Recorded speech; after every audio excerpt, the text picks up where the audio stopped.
Welcome back. My name is Ungar-Sargon, and this is the third in a series of videos on how to improve your virtual presence on the various video conferencing platforms. When the pandemic hit and much of my social life shifted to Zoom and FaceTime and Skype, I was distracted by how bad some of my friends and family looked and sounded, and I thought to myself, what if there were a video series that I could point them to help them look and sound better? So here we are.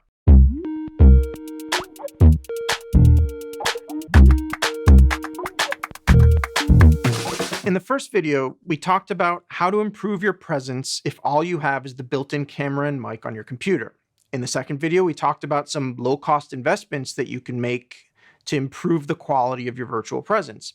In this video, I'm going to assume that either money is no object or you recognize that the investment in this equipment is a legitimate business expense that will help to differentiate you from all the other quarantine gurus out there.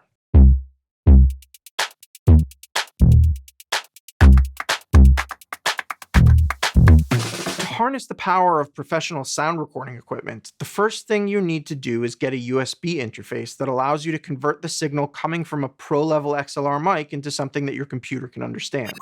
I'm partial to the Sound Devices Mix Pre series, which have great preamps and also make for great production recorders out in the field. But you can find much less expensive options out there that will get the job done, and I'll link to a few of them in the description box below. You just want to make sure that whatever you go with has powered XLR inputs.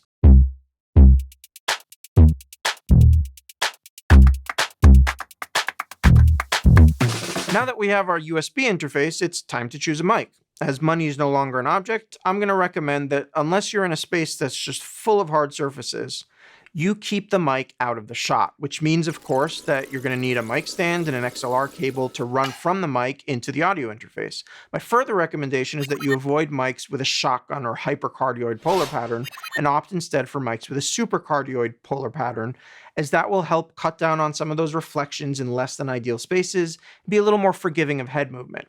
I'm partial to the Shep CMC 641, but there are less expensive options out there, and honestly, different voices will sound better on different mics, and your individual taste matters here. Once you have your mic picked out, you'll want to place it no more than 2 feet directly above your mouth. The closer you can get it to your mouth without dipping into the frame, the better, and you'll want to aim it at your chest for best results.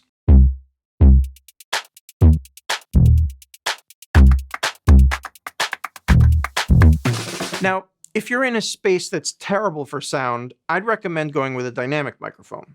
It'll have to be in shot, so what the mic looks like on camera should be a consideration. I happen to love the look and sound of the Rode Pod mic, and as it happens, it's a super affordable option, but whatever you choose, you'll need some way of keeping it situated in such a way that you can comfortably have your mouth within an inch or two of the actual mic. The quality of your audio interface will also come into play if you go with a dynamic mic, because while they don't require phantom power like condenser mics, dynamic mics do require an awful lot of gain, and some of the less expensive audio interfaces just don't have enough juice to run them at ideal levels. All right, so right now you're hearing me through a shotgun or hypercardioid microphone.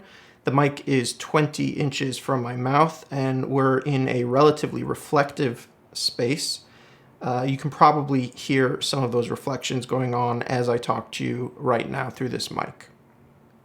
All right, and now you're listening to me through a supercardioid microphone in a relatively reflective space. The microphone is 20 inches from my mouth, and I think you can hear that the reflections are a little bit better controlled with this mic than they were with the shotgun mic.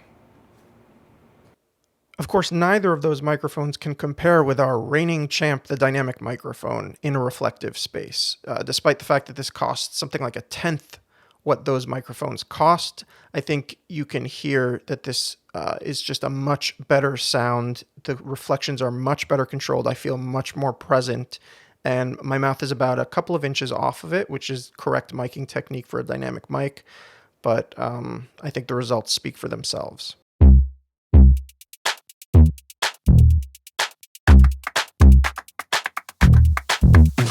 If you're doing something where you have to move around a lot, you'll want to invest in a wireless system. This will allow you to have a mic on your body that wirelessly transmits to a receiver that is plugged into your audio interface. I'll link to some relatively affordable options in the description box below.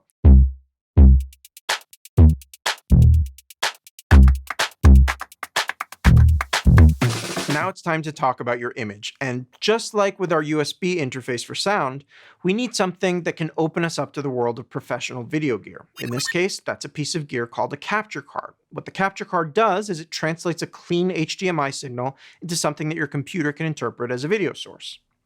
Now, it's relatively hard to get your hands on one of these guys in the current situation, but the good news is that they're fairly inexpensive, and what's more, if you get one that's standards compliant, they're plug and play, which means that unlike with the smartphone option that we discussed in the last video, you won't need to install any drivers on your computer for the video conferencing applications to recognize them as a video source. You will also, of course, need an HDMI cable that's long enough to connect your camera to the capture card while giving you the flexibility to achieve your desired framing.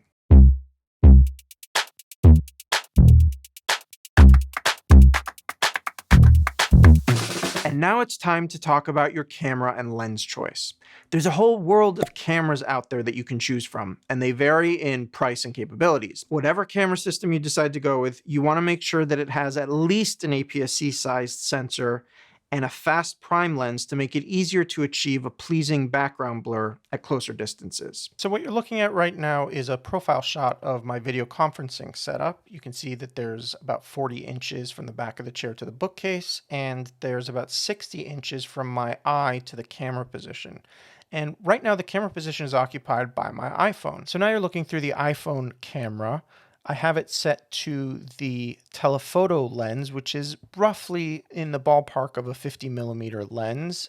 It's an f2.0 lens, but because the sensor on the iPhone is so tiny, everything in the frame is in focus. Now I've switched out the iPhone for a full frame camera with a 55mm lens, and what you'll see through this is we now have a completely different image.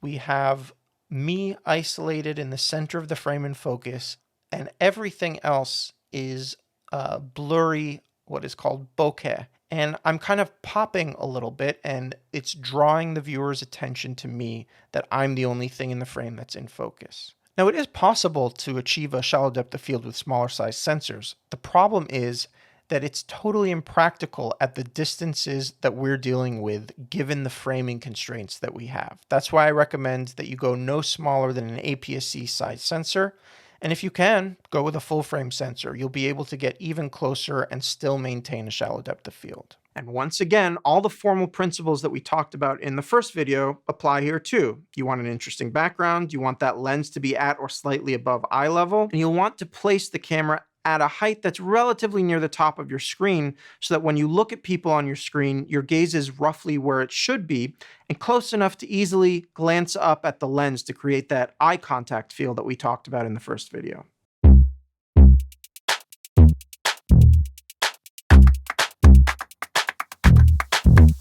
Finally, I want to talk about lighting. When we covered this for the webcam, what I said was that your best bet is to just make sure that the space you choose is well lit by either daylight or artificial light. That's because cameras built into modern computers are just terrible, and they don't produce consistent results when you light with subtlety and nuance. But now we're shooting with a real camera and a real lens, and that means that we can really light. The principles of three-point lighting are relevant here.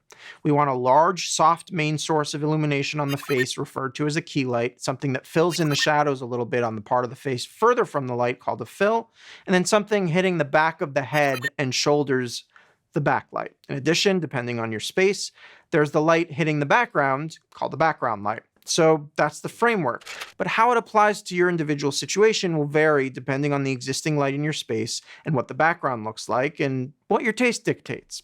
Have fun with it. So that's it for this series, folks. I hope you found it helpful, and I hope that it inspires you to take more control of your virtual presence in these crazy times. If you found this useful, please give it a thumbs up and subscribe to my channel. If you have any questions or suggestions, feel free to pop them in the comment section below.